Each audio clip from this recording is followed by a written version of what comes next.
Hello everyone, তোমাদের তো first পার্টে বললাম যে স্নান করতে গিয়ে আর কোনো রকম কোনো ভিডিও করা হয়নি। তো তারপর সেখান থেকে বাড়িতে এসে আমরা হোটেল থেকে খেয়ে দিয়ে এসে একটু রেস্ট নিয়ে আবার রেডি হয়ে গেছিলাম, কারণ আমরা যাব ওল্ড দীঘায়। তো সবাই রেডি হয়ে গেছিলো। দেখো শোকেসটার কি অবস্থা, আমি রেডিও আর গোছাইনি। আর এই ড্রেসটা পরেছিলাম ফার্স্ট দিন ওল্ড দীঘায় যাওয়ার সময়। এই যে এখন খুব ট্রেন্ডিংয়ে চলেছে এই ফ্রকগুলো। তো আমরা সবাই রেডি হয়ে গেছি, এবার যাবো মিমিদির রুমে। তো মিমিদির রুমে গিয়ে দেখি মিমি তালা দেওয়া রয়েছে, মিমি রয়েছে পূজাদের ঘরে। পূজা ওকে একটু চুল স্ট্রেট করে দিচ্ছিল, আর আমরা সবাই রেডি হয়ে গেছিলাম। আর যেটা টুইস্ট সেটা হচ্ছে আমি আর মিমি সেম ড্রেস পরেছিলাম, কালার কম্বিনেশন আলাদা। এদিকে পূজা আর বুনি সেম ড্রেস পরেছিল, কালার কম্বিনেশনটা আলাদা। তো দেখতেই পেলাম, মাঝে পুগলুর এন্ট্রিটা তো দেখলেই। তো সবাই রেডি হওয়ার পর আমরা বেরিয়ে গেছিলাম। আমরা এখান থেকে মানে আমরা যেহেতু নিউ দীঘায় ছিলাম, নিউ দীঘা থেকে অটো ধরে যাব ওল্ড দীঘাতে। তো অটোর সামনে বসেছিল সুমনদা আর পোষেন বসেছিল, মাঝে আমরা চারটে মেয়ে বসেছিলাম, আর পেছনে বসেছিল জিৎ, পুগলু, সঞ্জু, চিকু। এই কজন বসেছিল, মানে এরা বসেছিল, মানে একটা টোটোই আমাদের লেগে গেছে। টোটো বলছি কেন, অটো। এবার তোমরা দেখতেই পাচ্ছ দূরে একটা মন্দির হচ্ছে। তো বলে রাখি, এই মন্দিরটা হচ্ছে পুরীর আদলেই জগন্নাথ মন্দির হচ্ছে, যেটা 2026-এর মধ্যে কমপ্লিট হবে, হয়তো সেই বছরই ওপেনিং হবে।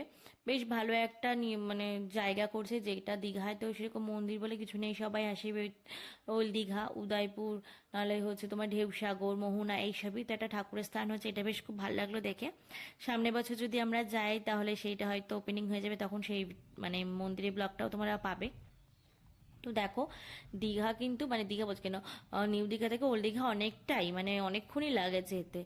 টোটোই বলো যাই বলো বেশ খানিকক্ষণ লাগে। তো আমরা পৌঁছে গেছি ওল্ড দীঘায়। ওল্ড দীঘা আমরা এখানে নেমেছিলাম। এবার সবার এন্ট্রিগুলো একটু দেখবে। আমি আগে নেমে গেছিলাম, এই যে এক একটা ম্যাডাম নামছে, সব ডলিও পাশ থেকে নেমে গেছে, আর পেছনে এরা রয়েছে। এখানে নেমেছে, জিতের কোলে রয়েছে পুগলু, সঞ্জুর কোলে রয়েছে চিকু। তো তারপরে আমরা যাচ্ছিলাম ওল্ড দীঘার দিকে। ওল্ড দীঘা গিয়ে আমরা বেশ মজা করেছিলাম। তো দেখতেই পাচ্ছ এখানে এই ভিডিওটা আমাকে মিমি করে দিয়েছিল আমার। আমি বলেছিলাম যে এইভাবে একটা ভিডিও করে দিয়ে, একা একটা আমার বুনি রয়েছে একদিকে, পূজা রয়েছে, আর মাঝখানে আমি, দুই নাটার মাঝখানে আমি এক লম্বা, আর ভিডিও করে দিচ্ছিল মিমি। সেইটা আমি বলছিলাম, যার জন্য পূজা সরে গেছে লজ্জা পেয়ে। তো তারপর আমরা ওল্ড দীঘায় ঢুকে গেছে। আর ওল্ড দীঘা বেসিক্যালি রাত্রেবেলাটাই বেশি জমজমাট থাকে, কারণ এখানে নানা রকমের দোকানপাট বসে। তোমার ওই শাখার দোকান, ঝিনুক, শঙ্খ, নানা রকম খেলনা দোকান, খাবারের দোকান, এইগুলোই বেশি হয়। মেলা মতন হয় এটা প্রতিদিনই। আর প্রচণ্ড দাম, সেই জন্য আমি কিছু কিনি না, কোনোবার দীঘা গিয়ে আমি কিছু কিনি না, কারণ সব কম বেশি আছে, আবার প্রতিবার গিয়ে কী কিনবো। আর ওল্ড দীঘায় যেটা আছে মাছ ভাজা, এখানে সাজানো আমি খাই না, প্রচন্ড গন্ধ, মানে দেখেই মানে জাস্ট একটু ভিডিও করেছি। তো তারপরে আমরা ওল্ড দীঘায় গিয়ে একটা জায়গায় বসেছিলাম, আর এদিকে দেখতেই পাচ্ছ চিকু। আবার এইদিকে কি একটা জিনিস তোমরা খেয়াল করে দেখো, চিকু আর পুগলু কিন্তু দুজনে সেম সেম ড্রেস পরেছে।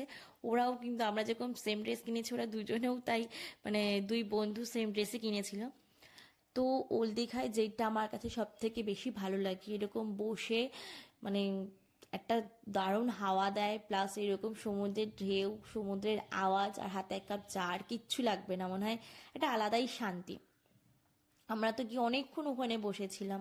তো এইদিকে দেখ, মানে আমরা সবাই ছিল এখানে।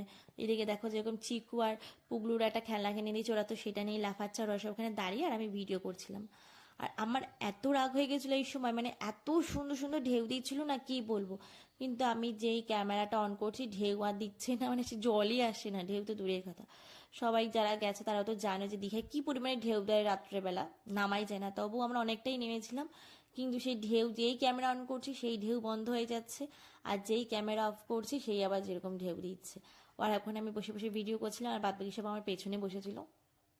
এখানে বসে আমরা সেরকম কিছু খাইনি, চা খেয়েছিলাম, ফুচকা খেয়েছিলাম, আমি মনে হয় আর কি খাবো, কারণ রাত্রেবেলা আমরা আরো বেশি কিছু খাবো, সেই জন্য ওল্ড দীঘায় কিছু খাইনি। ওল্ড দীঘায় যদিও বেশিক্ষণ আমরা ছিলাম না, খানিকক্ষণ বসার পরে আমরা বেরিয়ে গেছিলাম। আর বেরানোর সময় পুগলে বেলুনগুলো দেখে বায়না করছিল যে ও ফাটাবে। তো সেটা তাই ও ফাটাচ্ছিল, এবার ও তো আর ফাটাতে পারে না, ও আর সঞ্জুই ফাটাচ্ছিল, সঞ্জুর কোলে ছিল। তো দেখো এগুলোও ফাটাচ্ছিল, আমার বেশ ভালো লাগে এগুলো দেখতে।